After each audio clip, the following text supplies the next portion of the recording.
शहादा पोलिसांनी तब्बल 84,12,000 रुपयांची अवैध विदेशी दारू वाहून नेणारा कंटेनर ट्रक जप्त करून मोठी कारवाई केली आहे। ही कारवाई 19 सप्टेंबर रोजी सायंकाळी शहादा दोंडाईचा रोडवरील संविधान चौक इथं करण्यात आली आहे।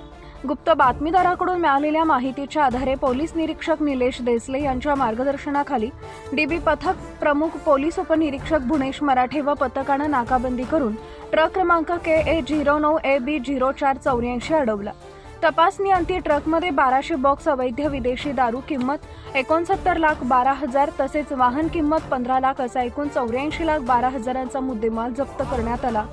ट्रक चालक सुरेश भगीरथराम बिश्नोई राहणार बाडमेर राजस्थान वर्ष 23 याला अटक करून त्याच्या विरुद्ध शहादा पोलीस ठाण्यात भारतीय दंडविधान कलम 123 सह महाराष्ट्र दारूबंदी कायद्यान्वये गुन्हा दाखल करण्यात आला असून पुढील तपास सुरू आहे।